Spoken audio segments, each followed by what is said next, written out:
तो आज हम देख रहे हैं जेफ केलर की किताब नजरिया ही सब कुछ है। मतलब टाइटल ही कितना कुछ कह देता है ना। बिल्कुल। और इसका जो मूल विचार है वो यही कि भाई जिंदगी में हम कहाँ पहुंचते हैं ये काफी हद तक हमारे एटीट्यूड, हमारे नजरिए पर टिका है। हाँ, तो आज इसी किताब के अंदर झांक कर देखेंगे, समझेंगे कि इसमें क्या खास बातें हैं, क्या सच में नजरिया ही सब कुछ है। हाँ, और ये सिर्फ कोई फिलॉसफी नहीं है।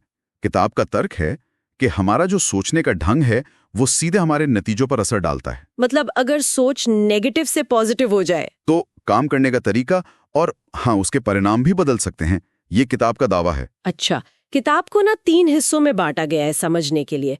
पहला है सोचें, थिंक। दूसरा बोले, स्पीक। और तीसरा करें, एक्ट। हाँ। तो पहले हिस्से से शुरू करते हैं, सोचें। यहाँ सबसे बड़ी बात क्या लगती है? मेरे ख्याल से सबसे बड़ा सबक यही है कि आप वही बनते हैं जो आप ज्यादातर वक्त सोचते हैं। सुनने में तो ये थोड़ा आसान सा लगता है, पर इसका मतलब क्या है गहराई में? इसका मतलब गहरा है। देखिए, केलर कहते हैं हमारा दिमाग ना एक बगीचे जैसा है। अब इसमें हम अच्छे विचार डालें या बुरे, ये हम पर है। अच्छा। अगर हम लगातार अपनी कमियों के बारे में या मुश्किलों के बारे में ही सोचते रहेंगे तो धीरे धीरे वही हमारी सच्चाई बन जाती है। तो मतलब फोकस बदलना है। बिल्कुल। किताब में एक मानसिक खिड़की का जिक्र है, उसे साफ रखना है ताकि हम मुश्किलों की जगह मौकों को देख पाएं। हाँ, ये मानसिक खिड़की वाली बात अच्छी है। मतलब सिर्फ अच्छा सोचना नहीं, बल्कि देखने का तरीका बदलना। सही। चलिए अब दूसरे हिस्से पर आते हैं, बोलें, स्पीक। किताब कहती है आपके शब्द आपके भविष्य का निर्माण करते हैं। ये थोड़ा ज्यादा नहीं हो गया? क्या सच में शब्दों में इतनी ताकत है? देखिए, मनोवैज्ञानिक तौर पर तो है, बिल्कुल है। केलर का तर्क यह है कि हम जो बोलते हैं वो हमारे सबकॉन्शियस मन पर, अवचेतन पर असर डालता है। कैसे? जैसे अगर हम बार बार कहें मैं ये नहीं कर सकता, तो हम एक तरह से खुद पर पाबंदी लगा लेते हैं। हाँ, ये तो होता है। लेकिन अगर हम कहें ठीक है, मुश्किल है, पर मैं इसे करने का तरीका सीख रहा हूं, तो हम एक संभावना जगाते हैं अपने अंदर। अच्छा। इसीलिए किताब में पॉजिटिव अफर्मेशंस यानी सकारात्मक बातों को दोहराने पर जोर है। जैसे रोज खुद से कहना मैं काबिल हूं या आज मैं अपना बेस्ट दूंगा। तो ये सिर्फ बोलने के लिए बोलना नहीं है? नहीं, बिल्कुल नहीं। ये धीरे धीरे अंदर के विश्वास को, मानसिकता को बदलता है और फिर वो हमारे कामों में झलकता है। अच्छा, तो मतलब जैसा बोलते हैं वैसा महसूस करते हैं और शायद फिर वैसा करने भी लगते हैं। बिल्कुल।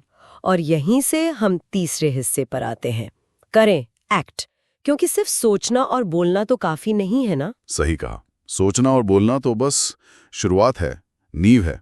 इमारत तो असल में एक्शन से, काम करने से ही बनती है। के लिए साफ कहते हैं कि ज्ञान होना एक बात है, उसे इस्तेमाल करना, अमल में लाना, वही असली शक्ति है। तो मतलब बस प्लान बनाते रहना नहीं? नहीं, पहला कदम उठाना जरूरी है, चाहे वो कितना ही छोटा क्यों न लगे। कई बार डर लगता है, लेकिन फिर भी एक्शन लेना होगा। और अगर फेल हो गए तो? किताब इस बारे में क्या कहती है? हाँ, ये बहुत अहम नुक्ता है। किताब कहती है कि असफलता कोई अंत नहीं है, वो तो सीखने की प्रक्रिया का एक जरूरी हिस्सा है। अच्छा। हाँ, असल में सफल तो वही होते हैं जो गिरते हैं लेकिन फिर उठकर कोशिश करते रहते हैं। कर्म का महत्व, एक्शन का महत्व यही है। ये तो समझ आता है। सोचो, बोलो और फिर करो, तीनों जुड़े हुए हैं। और किताब की भाषा भी मैंने देखी, काफी सीधी सरल है। उदाहरण भी ऐसे हैं जो रोज की जिंदगी से जुड़े लगते हैं। हाँ, वो पाठक को जोड़ने में मदद करता है। जैसे कई और मोटिवेशनल किताबें भी तो यही सब कहती हैं। क्या इसमें कुछ एकदम नया है या गहराई थोड़ी कम?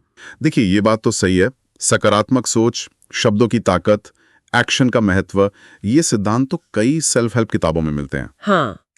केलर की खूबी शायद इसके सीधे साधे तरीके में है और जिस तरह से उन्होंने इन तीनों को, सोच, बोल और कर्म को एक साथ बनाया। तो ये किन लोगों के लिए ज्यादा फायदेमंद हो सकती है? मेरे ख्याल से ये उन लोगों के लिए अच्छी है जो शायद पहली बार ऐसे विचारों को पढ़ रहे हैं, या फिर जो मान लीजिए किसी नेगेटिव दौर से गुजर रहे हैं और उन्हें एक साफ स्टेप बाय स्टेप गाइड चाहिए। जैसे स्टूडेंट्स या प्रोफेशनल्स। हाँ, कोई भी जो अपनी लाइफ में एक पॉजिटिव बदलाव लाना चाहता है।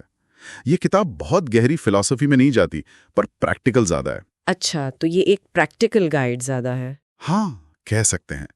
संक्षेप में देखें तो किताब का सार यही है कि अगर बाहर के हालात बदलने हैं तो शुरुआत अंदर के नजरिए से करनी होगी। आपका एटीट्यूड, वो खिड़की है जिससे आप दुनिया को देखते हैं।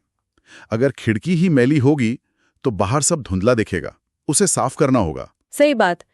तो अंत में यही सवाल है शायद सबके लिए सोचने को, अगर वाकई नजरिया ही सब कुछ है तो आज वो कौन सी एक छोटी सी सोच या एक शब्द या एक छोटा सा एक्शन हो सकता है जिसे बदलकर अपनी उस मानसिक खिड़की को थोड़ा और साफ किया जा सके। बिल्कुल, शुरुआत हमेशा छोटे बदलाव से ही होती है।